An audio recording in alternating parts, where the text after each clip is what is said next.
네, 결혼해서 아이 낳으면 잘 키우고 또 열심히 뒷바라지 해야 한다는 생각, 부모라면 다 똑같겠죠. 그런데 이번에 나온 조사 결과를 봤더니 우리나라 사람들은 자녀를 기쁨이면서도 또 동시에 부담스러운 존재로 느끼는 것으로 나타났습니다. 학교에 학원까지 보내고 또 결혼도 시켜야 하고 이러다 보면 자녀가 클 때까지 엄청난 돈을 들여야 하고 또 자녀 때문에 어느 정도 자신의 인생을 포기해야 하는 경우도 생깁니다. 갈수록 출산율이 떨어지는 것도 바로 이런 이유 때문일 텐데요. 먼저 영상으로 보시겠습니다.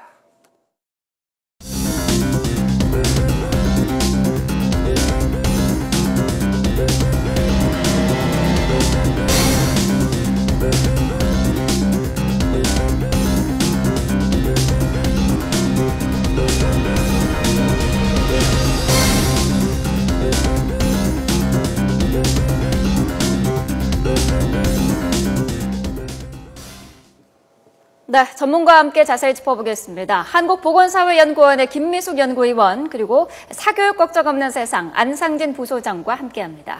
어서 오십시오. 안녕하세요. 안녕하세요. 앞서 저희도 영상과 자막으로 보여드렸는데 부모들이 느끼는 가장 큰 경제적 부담 중에 하나가 이제 사교육비 아니겠습니까? 지금 어느 정도 실태가 심각한지 좀 궁금한데 어떻습니까? 지금 우리나라의 사교육비 총 규모는 이제 18조 6천억에 달하고 있습니다. 네. 근데 그것이 이제 공식적인 것이고요. 비공식적으로 하면 거의 이제 20조, 30조가 된다라고 합니다. 이제 우리 학부모님들은 사교육비로 인하여서 사실 노후 대비라던가 본인들의 어떤 행복을 추구할 수 있는 이런 것들을 모두 저당 잡힌 상태로 지금 사교육비에 많은 부담을 느끼고 있는 것이 사실입니다. 강남의 일부 초등학생들은 어려운 영어 시사 잡지나 논술 이런 거를 한다고 하는데 실제로도 그런 일이 있습니까? 네, 그런 사례들이 있습니다. 타임지로 공부를 한다던가, 해밍웨이의 소설을 원본을 읽는다던가. 근데 문제는 그 학생들이 그런 사교육을 받아서 사실 그걸 한글로 읽어도 쉽지가 않거든요. 근데 그것들을 이제 과도하게 사실 영어로 하려는 압박감에 시달린다고 봅니다. 이번에 한국인이 생각하는 자녀 가치를 주요 8개국과 비교 조사한 결과가 나왔어요. 근데 자녀 가치라는 게 일단 무엇인지가 궁금한데요. 어떤 건가요? 자녀 가치라는 거는 자녀에 대해서 경제적인 측면, 사회적인 측면, 심리적인 측면에 대해서 부모들이 느끼는 그 생각을 말합니다. 그럼 이번에 이런 조사는 왜 하게 된 겁니까? 이번 조사는 저희 그냥 연구원 과제로 한 것인데요. 굉장히 좋은 데이터가 있어서 국제 비교하기에 좋은 데이터가 2012년에 생산이 돼서 그걸 가지고 저희가 가족 변화, 사회 변화를 분석해본 그 일환으로 자녀 가치를 분석하게 된 것입니다. 그러니까 이제 우리 부모들은 자녀를 당연히 기쁨으로 생각하지만 부담으로 느낀다 하는 거는 제가 앞서도 말씀을 드렸지만은 교육비, 또 결혼 비용까지도 돼야 되고 또 독립도 좀 늦게 하는 편 아니겠습니까? 네, 그렇습니다. 그러니까는 여러 가지 부담을 많이 느끼시는 것 같아요, 부모들이. 그래서 우리나라는 자녀에 대해서 굉장히 기쁘다, 좋다라는 생각도 좀 큰데 반해서 부담, 경제적 부담이 너무 크다라는 응답률이 높아서 그러니까 양면적인 그런 특성을 지금 가지고 있는 그런 상황입니다. 사교육비도 지금 말씀하신 대로 커다란 부담으로 작용하고 있습니다. 사교육비를 줄일 수 있는 방법은 없습니까, 현실적으로? 일단은 지금 과도한 경쟁 교육이 사실 우리 영유아부터 초등, 중등, 고등 가리지 않고 사실은 퍼져 있습니다. 이 경쟁 위주의 교육, 남들보다 앞서 나가야 되는, 남들보다 잘해야 되는 이렇게 비교 중심의 이런 경쟁적인 구조가 바뀌지 않는다면은 이 무한 경쟁의 틀을 좀 해소하기가 어렵고 그 가운데서 이제 사교육이 한 발 더 앞서 나가는 그런 도움으로 작용하고 있기 때문에 계속 거기에 의존하려고 하는 것은 더 심각해질 수 있습니다. 그런데 이제는 우리가 국토 면적도 좁고 그다음에 천연 자원도 없는 상황에서 빠르게 경제 성장을 한 주요 원인 중에 하나가 교육열 아니겠습니까? 근데 그 예전의 교육열과 지금은 좀 달라져야 한다 이렇게 보시는 건가요? 예전의 교육열보다는 지금은 훨씬 더 그 시기가 어려지고 그 정도가 좀 더 심해지고 있습니다. 그러니까 사실은 그 사교육이 그 아이들에게 정말 효과적인 수준을 넘어서서 너무 아까 말씀드린 과도하게 지금 아이들에게 많은 것들을 요구하고 있습니다. 저희가 조사한 바에 따르면은 지금 중학교 1학년 학생들이 수학을 이제 선행을 하는데요. 3년, 4년은 보통이고 최장 7년. 대학교 2학년 거까지 내용 공부를 받습니다. 그러니까 이거는 지금 정상적인 경쟁이라기보다는 네. 그것이 너무 과열됐기 때문에 오히려 부작용들이 나오는 그런 상황이라고 볼 수 있습니다. 아, 그러니까 시간이 갈수록 점점 공부를 해야 되는 연령이 낮아지고 있군요. 예. 한 명이라도 더 앞서가려고. 한 발짝이라도 더 빨리 나가려고 하는데 그것이 이제 너무 앞서다 보니 사교육 대리모 이런 얘기까지 있습니다. 그건 뭐죠? 그건 이제 태어나서부터요. 그 아이들을 이제 부모가 돌보는 게 아니라 소위 이제 스카이 자녀를 둔 그 부모들이 와서 대신 아이들을 키워줍니다. 그래서 그 뭐 젖된 아이들인데도 불구하고 얘네들을 데리고 외부 활동, 체험 활동 하는 것들을 다 그 스카이를 보낸 학부모들이 하는데요. 아, 그분들이 소득이 뭐 연간 억대의 연봉을 받고 있습니다. 아, 그러니까 자녀를 좋은 명문대학에 보내는 것도 자랑이지만 실질적으로 그런 분들은 자녀가 그냥 기쁨이겠군요. 부담이 안 되고. 그렇게 하면 기쁨일 수는 있지만 너무 과도하다 보니 그렇죠, 이건 좀 정상적인 상황은 아니라고 봅니다. 그럼 이런 선행학습이 가장 궁금한 게 아이들의 어떤 학습에 대한 의욕이나 의욕부여나 아니면 진짜 성적에 도움이 많이 됩니까? 어떻습니까? 저는 이제 고등학교에서 수학교사로 있다가 사실은 퇴직을 했는데요. 제가 봤을 때 일단 수학 측면에서 봤을 때는 부작용이 상당합니다. 그러니까 사실 우리나라 수학교육 과정은 세계적으로도 어렵고 내용들이 많거든요. 그러니까 자기 학년 거를 해도 잘하는 상황인데 이렇게 1년, 2년, 3년을 한다는 것이 그 아이들이 감당할 수 있는 수준이 아닙니다. 그러다 보니 사실은 지금 선행학습을 더 많이 할수록 지금 수포자 문제, 소위 수학을 포기한 학생들의 문제가 더 심각해지고 선행학습을 많이 할수록요? 예, 더 심각해지고 있는 상황입니다. 네. 자, 위원님, 우리가 이제 뭐 자녀는 기쁨이자 부담스러운 존재를 하는 뭐 조사 결과가 나왔는데 국가별로 어떤 특징 같은 게 발견이 됩니까? 네, 좀 특징이 발견되는데요. 예를 들어서 미국 같은 경우는 굉장히 자녀에 대해서 긍정적인 시각이 높았고 부정적인 시각은 낮았습니다. 미국도 그렇고 스웨덴도 그렇고. 근데 우리나라가 좀 특이하게 긍정도 높았고 부정도 높았고요. 그리고 대만도 우리나라랑 비슷합니다. 상당히 경쟁적인 사회인 것 같습니다. 그렇죠. 반면에 이웃한 그 일본 같은 경우는 긍정은 뭐 보통인데 부정은 우리나라보다 이렇게 높지는 않았습니다. 그래서 같은 아시아권이지만 좀 차이를 보이는. 그리고 가장 특성적인 거는 그 프랑스인데요. 프랑스는 그 전체적인 점수, 자녀 가치에 대한 점수가 가장 나빴습니다. 그럼에도 불구하고 지금 출산율이 2.0으로 굉장히 높은 편이거든요. 그래서 참 우리가 눈여겨봐야 되겠다 이런 그 결론을 좀 얻을 수 있습니다. 특별한 이유가 있을까요, 프랑스 같은 경우? 추측컨대는 프랑스가 사실 자녀에 대해서 비용도 많이 든다라는 응답이 높았는데 반해서 이렇게 그 출산율이 높은 이유는 가족 정책이 굉장히 관대하다고 들었습니다. 그래서 뭐 아동 수당이라든지 또 뭐 다른 그 현물 서비스 지원 같은 것이 관대해서 자녀 한 명, 두 명, 뭐 여러 명 낳아도 그렇게 가계에 부담이 되지 않아서 그렇게 출산율이 높아진 것이 아닌가라는 생각이 들지만 우리나라에서 그렇다고 무턱대고 관대한 정책을 하면 그만큼 그 국가의 부담으로 오기 때문에 좀 신중하게 검토를 해서 부담을 완화할 수 있는 정책이 좀 마련된다고 생각합니다. 이렇게 우리나라 부모들이 자녀를 뭐 기쁨이지만 부담으로 느끼는 원인의 사교육 외에 또 어떤 것들이 더 있을까요?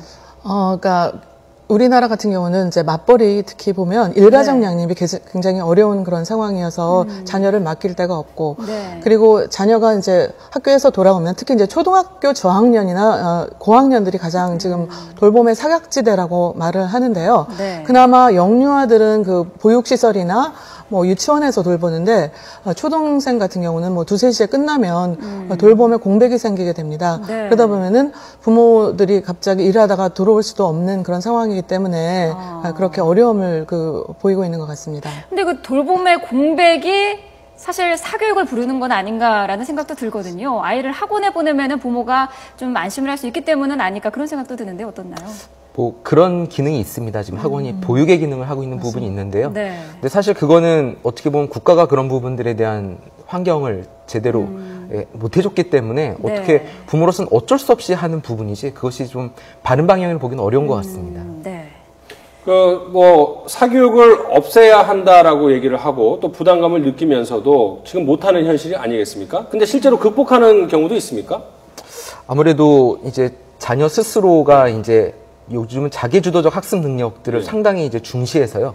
그렇게 공교육만으로도 이제 본인이 잘할 수 있도록 이제 돕는 이제 그런 부분들이 있습니다.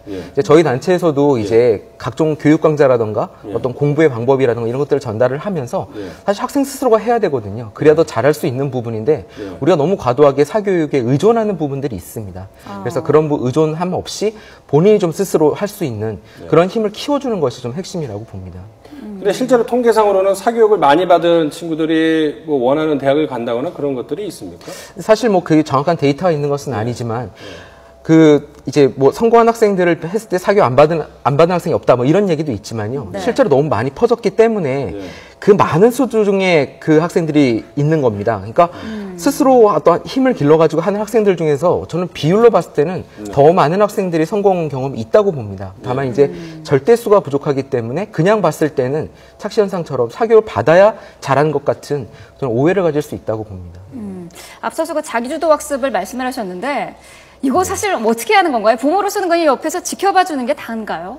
조금 도와줄 수 있습니다. 근데 이제 학생이 이제 스스로 할 수 있는 부분들에 대해서 좀 믿고 기다려주고 그것들에 대해서 조언해주고 특히 학교에서 공부한 것들을 이렇게 돌봐주면서 학생 스스로 할 수 있도록 좀 해줘야 되는데 근데 문제는 가장 중요한 것이 조금 기다려줄 수 있어야 됩니다.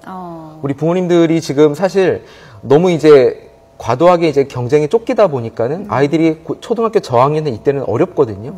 이때만 못하더라도 바로 마음이 뛰면서 아, 얘를 뭔가 시켜야 되지 않을까 해서 사실 그 시키는 연령이 너무 빨라진 부분이 있습니다. 그래서 이런 부분에 있어서는 기본적으로 아이의 힘을 믿고 기다려주면서 시작해야 되는 부분이 있습니다.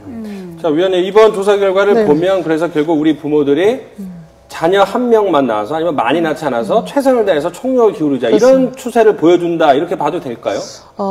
결론적으로는 그런 것 같습니다. 왜냐하면 우리나라 출산율이라는 게 1.1, 뭐 3도 안 되는 그런 상황이기 때문에 좀 상당히 심각한 문제인데 그래서 더 이상 뭐 한 명 이상 낳는다는 것 자체가 되게 부담으로 오는 그래서 이것이 자녀에 대해서 물론 반갑고 좋고 기쁨을 주지만 현실적으로 이게 도저히 감당이 안 되기 때문에 그냥 한 명 정도 낳아서 총력을 기울이는 그런 현상으로 이렇게 나타나는 것 같습니다. 그 조사 항목을 보면은 뭐 열심히 뭐 올인하다시피 이렇게 자녀를 키워놨는데 이 자녀가 컸을 때 내가 부모가 노후했을 때 제대로 지원을 안 해주거나 돌봐주지 않을 것 같다 이런 우려도 나오고 있죠. 네, 사실 우리나라가 워낙 고도의 경제 GDP 뭐 3만 불 이상이다 보니까 생활비도 많이 들고 그리고 생활 수준을 유지하기 위해서는 어떤 일정한 소득이 있어야 되는데 부모들은 그 소득의 지출과 소득을 비교했을 때 도저히 자녀로부터 그 정도의 노후 보장은 받을 수 없다. 그래서 노후는 내가 책임지고 자녀는 그냥 삶을 잘 살면 된다. 이런 식으로 해서 노후에 대한 기대는 더 이상 그 과거 세대와 달리 자녀한테 하는 것 같지 않습니다. 그럼 앞으로 이 자녀들에 대한 기대 심리가 좀 떨어진다면 자녀들에 대한 어떤 지원이나 이런 것들이 좀 감소할 가능성은 없습니까? 부모가 자녀에게 주는 기대요. 근데 참 우리나라는 특이하게 자녀에 대해서 굉장히 부모들이 투자를 많이 해요. 사교육비를 봐도 아시다시피 거의 뭐 본인의 영달은 아니지만 자녀 자신을 잘 키우는 거에 대해서 상당히 높은 가치를 두는 그런 문화가 있어서 그럼에도 불구하고 뭐 과거보다는 못하겠지만 여전히 자녀에 대한 그 투자라면 투자를 많이 하는 국가인 것 같습니다. 그러니까 사실 뭐 그런 측면도 있을까요?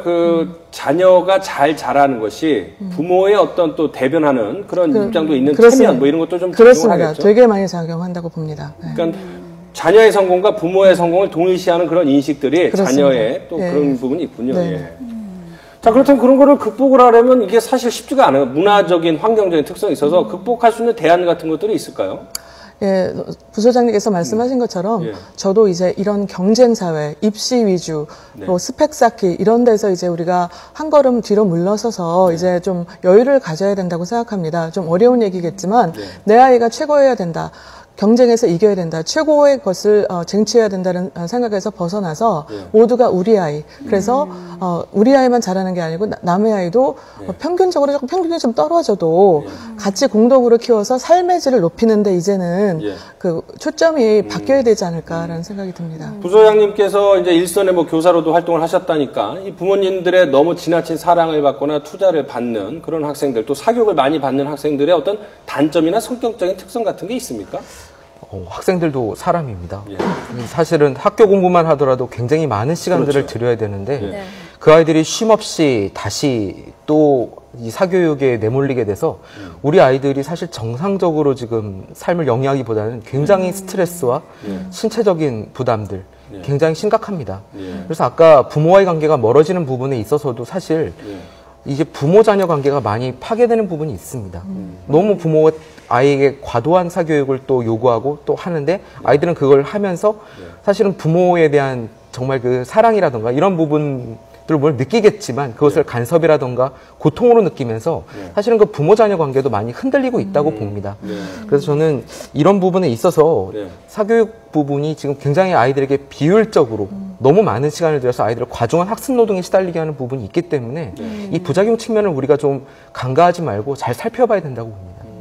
근데 사실 그 아이가 공부 외에 할 수 있는 게 뭐가 있느냐라고 질문을 했을 때 부모로서도 그런 대안 제시를 할 수 없다는 것도 문제지 않을까 싶은데요. 어떻습니까? 네, 그래서 조사에 의하면 우리나라 아동들이 가장 원하는 게 지금 여가 활동이거든요. 네. 그런데 밖에 나가면 나갈 데가 없는 거예요. 다 위험하고 뭐 여러 환경이 조성이 되어 있지 않아서 그래서 저희 그 학계에서는 여가 활동과 여가 인프라 이런 것을 좀 할 수 있는 여건을 만들어 달라 이렇게 좀 요구를 하고 있습니다. 마지막으로 이제 정리를 하자면 결국은 그 부모와 자녀의 관계를 정립을 하고 부모가 어떻게 리드를 하느냐가 중요할 것 같은데 좀 그 어떤 관계를 정립하는 게 부모로서 노력이 필요할지 좀 궁금합니다.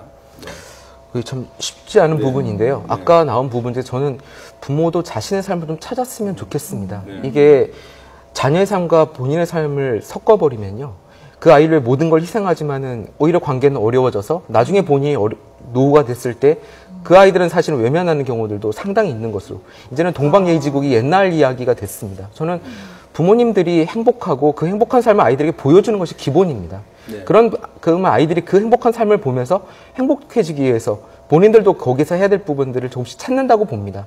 그래서 저는 그런 부모들의 기본적인 입장 하에서 우리가 제도적으로는 경쟁을 좀 줄여주면서 그렇게 아이를 키워줄 수 있는 외적 환경을 만들어주는 것이 국가와 또 정부가 할 일이라고 봅니다. 네.